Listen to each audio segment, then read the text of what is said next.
Hola, buenas, ¿cómo están? Soy Gustavo González. Bien, vamos a hacer una revisión acá del libro La práctica y la ciencia de Harold Smith. Sé que por aquí está el esquema. Bueno, este esquema es clásico, es hermoso. Habla acerca del proceso del dibujo en cuanto a las medidas y el encaje. Y cómo desde ahí ir ya elaborando la parte más sutil del volumen por las sombras, ¿no? Y explica un poco, ¿no?, el beneficio de trabajar de ese modo por líneas rectas, ¿no?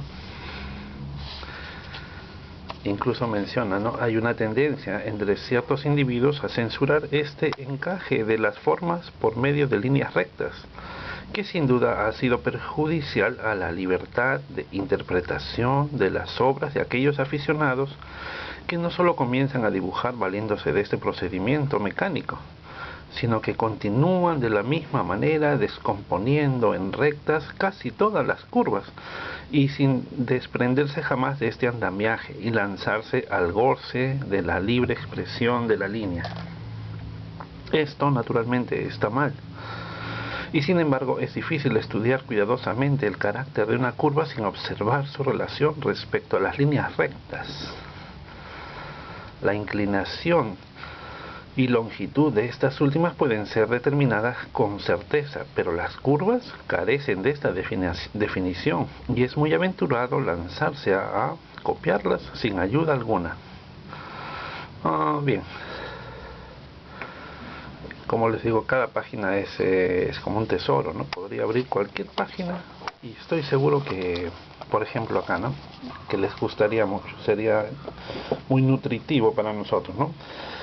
Cuando estábamos haciendo ya los medios tonos y sombreando desde el límite, les comenté en el vídeo anterior que Harold Smith hace un esquema genial en donde esto está visto desde arriba, esta vendría a ser la ventana A, C, un poco la manera de Leonardo, ¿no?, poniendo puntos con letras e imaginando los rayos de luz posibles, los rayos de luz, y este es el ojo.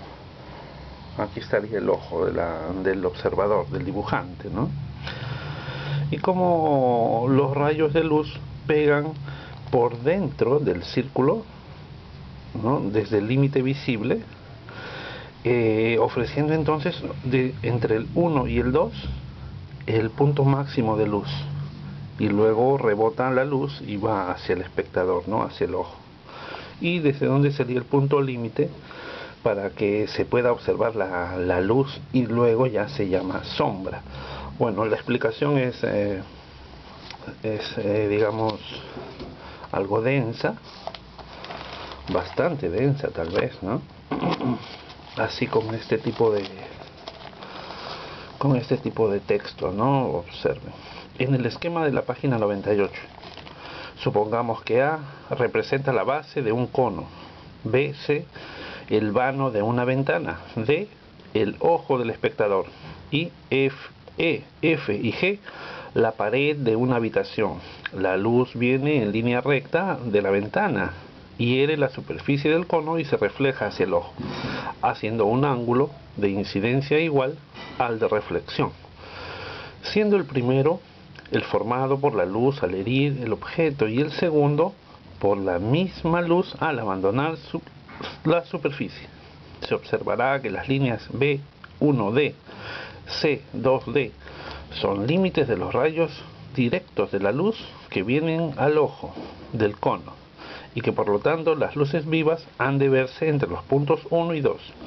Si el cono tuviese una superficie reflectora perfecta como la de un espejo, esta sería la única luz directa que se reflejase del cono hacia el ojo, o sea, se vería el reflejo de la ventana, ¿no?, entre los puntos 1 y 2. Y bueno, esto lo acota él porque hay una tendencia en el aficionado inicial que todavía no tiene muy hecho la observación en colocar las luces en el borde de un volumen circular esférico. ¿no? Entonces él hace este esquema para determinarlo, ¿no? Este otro dibujo grandioso explica cómo utilizar los trazos en beneficio del escorzo. Cuando la figura está en escorzo, como vemos ahí, el brazo o aquel cuerpo, esos planos que están reduciendo su espacio, su área por el escorzo, son bien representados con líneas en ese sentido de la superficie, ¿no? Y eso les da carácter, les da fuerza. Bien, entonces este es un libro muy recomendado, ¿no? En una de las publicaciones que hice me preguntaban si es posible conseguirlo. Yo creo que sí, hay una versión más actual, porque esta es una versión del 44, 45, una versión argentina. Bueno, así tal cual ese libro tendría uno que buscar pues en las bibliotecas de libros viejos, ¿no? Libros usados viejos, pero existe una versión un poco más actual, que la tapa es el retrato de la mamá de Alberto Durero, ¿no? Ese clásico retrato. Podría buscarse, ¿no? Por Amazon. Bien, sí, también no me he olvidado que estaba contándoles acerca de mi anécdota de cuando estaba yo queriendo hacer los estudios de las sombras transparentes, ¿no? En mi época de estudiante. Pues me ocurría que mis trabajos me quedaban muy planos, ¿no? Muy como pintura plana, ¿no? Como pintura moderna, y a mí no me gustaba ese efecto, me parecía muy básico. Y yo observaba en el museo los grandes efectos pues que hacían los pintores del 19 o incluso más antiguos, ¿no? Con respecto a los rostros, los cuerpos, los volúmenes, las telas, los fondos, ¿no? Los fondos oscuros, ¿no? El estilo barroco. Y no me explicaba cómo materialmente cómo utilizar el óleo para lograr tales efectos, ¿no? Esos efectos de sombra transparente donde puedes ver abajo todavía. Entonces teníamos la posibilidad de cambiarnos de taller, ¿no? El profesor que yo tenía en ese momento, no, la verdad que no quería ayudarme, ¿no? Solo me daba largas, me decía que ya lo veremos ese tema posteriormente. pero pero a mí se me estaba pasando el tiempo y yo quería resolver ese asunto de concepto. Era una necesidad, ¿no? No sé si les ha pasado a ustedes, ¿no? Que viven pensando en algo y hasta que no lo resuelvan están muy incómodos, ¿no? Entonces me cambié de taller, me, me fui a otro taller que fuera totalmente opuesto, ya que mi profesor tenía un método riguroso. Mi profesor inicial tenía un método muy riguroso, o sea, teníamos que seguir su método, pero ese método, bueno, lo seguí hasta donde pude y luego ya era perder el tiempo para mí, ¿no? Pero él tenía ese método. Entonces ya no quería nada de métodos, ¿no? No quería nada de metodologías. Me cambié a un taller donde al contrario, ¿no? Se tenía noticias de que el profesor no iba mucho, no iba mucho y todo el mundo hacía con libertad total. Entonces yo necesitaba un espacio solamente. Me decidí y a medio año me cambié de taller. Mi profesor se molestó conmigo, se ofendió un poco, pero no, pues no me quedaba otra alternativa, ¿no? Entonces, en la primera clase que tuve con el profesor, con Velarde, yo estaba haciendo un dibujo de figura, ¿no? Estaba el modelo y estaba haciendo un dibujo de desnudo, de figura, y el profesor venía pasando y le pregunté, ¿no? Profesor, ¿cómo es que se logran las sombras transparentes, ¿no? Las sombras transparentes. Pero yo estaba en el dibujo. Muy fácil, me dijo. Agarró mi lápiz y en mi dibujo solamente hizo esto, ¿no? Hizo así unas 3 líneas, 1, 2, 3. Y ya está, me dice. Ahí ya está la sombra transparente. Y en la pintura es igual. Y se fue. Entonces yo me quedé mirando esas 3 líneas allí. Y lo que observé fue justamente lo que yo necesitaba, ¿eh? Lo que yo necesitaba. En ese momento en donde él agregó ese detalle de textura, esa variante notoria por dentro de la sombra se transformó en transparente. Y me quedé analizando, me quedé analizando como un bobo lo que él había hecho y lo que había querido decirme. Y en pintura es lo mismo, me decía. En pintura no solamente son las texturas, no solamente son los valores tonales, en pintura es el color. Entonces lo que yo entendí que me dijo era que en las sombras había que hacer ligeras variaciones de color, de textura, ¿no? Y claro, de valor tonal. De esa manera ya se veía una información por dentro de la sombra. Entonces la sombra ya no era solamente un empastado plano, sino más bien volvía a recuperar esa transparencia, ¿no? A recuperar esa transparencia ilusoria, claro, ¿no? Pero ese era el concepto que yo estaba buscando. Inmediatamente me lo solucionó algo que yo tenía como un, ¿no? Como un tema atravesado en mi pintura. Me lo solucionó en la primera clase y en un minuto. ¿No? Yo decía, pero ¿por qué no me habrá querido decir nada mi otro profesor? ¿O es que él no tenía ese conocimiento? No sé, me quedé con la duda, ¿no? Hasta ahora tengo esa duda.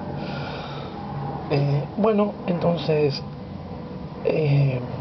fuera de pronósticos, aquel profesor fue el mejor profesor que yo tuve en la escuela. Me quedé con él ya hasta el final de la carrera, ¿no? Por 4 años más estuve en su taller ahí,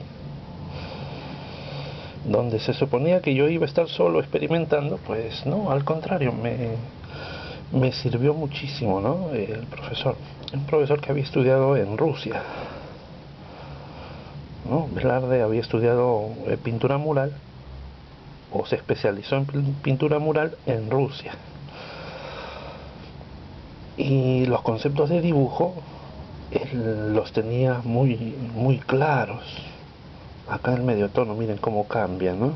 Es decir, cuando ya tengo la sombra, tengo que ir modificando los planos del medio tono ligeramente, ¿no? Para que tengan balance, relación. La luz por su lado, el medio tono va a venir así cambiando.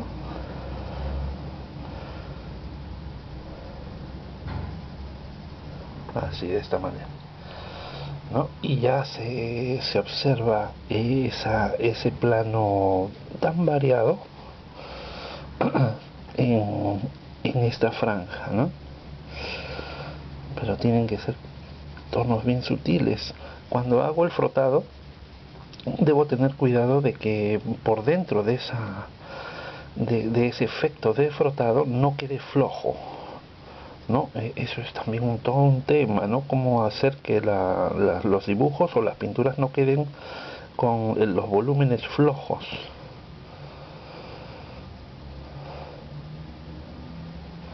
Hablemos de ello, ¿no?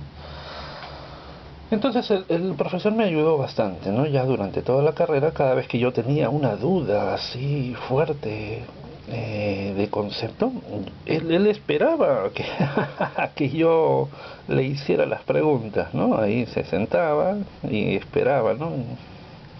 A que pudiera ahí soltarme y decirle, ¿no? Alguna pregunta interesante, así, una pregunta picante, inteligente.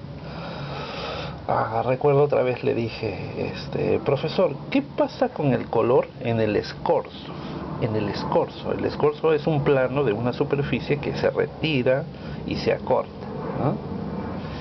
Digamos, a ver, un ejemplo de escorzo, a ver, mi bloque vendría a ser este plano, pero visto ahora así, cada vez más delgado, cada vez más pequeño. Entonces, cuando yo estaba elaborando los volúmenes, yo le decía al profesor, pero ¿qué ocurre con el escorzo? ¿No? Con un volumen, con un relieve, ¿pasa algo con el color? ¿Qué debería entender, ¿no? En cuanto al color local? Bueno, entonces esa era mi pregunta, ¿no? Le digo, profesor, ¿qué pasa con el color en el escorzo? Y el profesor así inmediatamente me dice, ¿sabes qué? No entiendo tu pregunta, me dice. No comprendo tu pregunta. Pero te voy a decir por qué, me dice. Pero te voy a decir por qué no entiendo tu pregunta. En un volumen todo es escorzo, ¿ya? Todo es escorzo. Y igual se fue o siguió hablando de otra cosa. Bien, entonces, como suele ocurrir, uno se queda en ese momento sin entender, ¿no? Me quedé sin entender, ¿no? Tenía que hacer un esfuerzo mayor para poder comprender a qué se refería. Recuerden, yo todavía tenía 22, 23 años, no estoy seguro. No, estaba empezando. Entonces, cuando uno comienza, no sabe nada. Cuando uno comienza, no sabe nada. Y esa sensación de incertidumbre, ¿no? De no comprender qué cosa estás viendo ni cómo interpretarlo, te consume, ¿no? Esos años, esos primeros años. Bueno, lo que él quería decirme en ese caso era que el color forma volúmenes por las masas, ¿no? Las masas van configurando el volumen, y en el escorzo vendría a ser pues lo mismo, ¿no? Un volumen, un relieve esférico, digamos, solamente tiene un punto que mira hacia ti y el resto comienza a viajar en planos distintos hacia el límite, hacia los bordes. Quiere decir que todo es escorzo. Lo que le ocurra al color es lo mismo que le viene ocurriendo desde que le pega la luz, ¿no? Y se ve influenciado poco a poco por las sombras. Tal vez podría haber un poco de reflejo, pero no es nada del otro mundo, ¿no? Es lo mismo que estudiamos desde que estamos en el inicio con los dibujos, ¿no? Mi pregunta no tenía sentido. No le pasa nada al color con el escorzo, es solamente que se ve afectado por la luz, por la sombra, ¿no? Generando volúmenes y así. Entonces aquí esta sombra tiene que verse transparente. Entonces, en medio de la sobriedad que deben tener todas las sombras, hay que colocar algo de texturación para que el ojo pueda seguir observando que ese es un relieve, una piel que tiene micro relieves, tiene así como 2, 3 pelitos tal vez, ¿no? Partes suaves, pero que no quede absolutamente vacía de información. Entonces algo de textura, unas líneas, 1, 2, 3, 4, en el borde un poco más denso el tono para que el reflejo se quede acá metido, ¿no? Bien, ya casi estamos terminando esto. Este sería el último video del medio tono.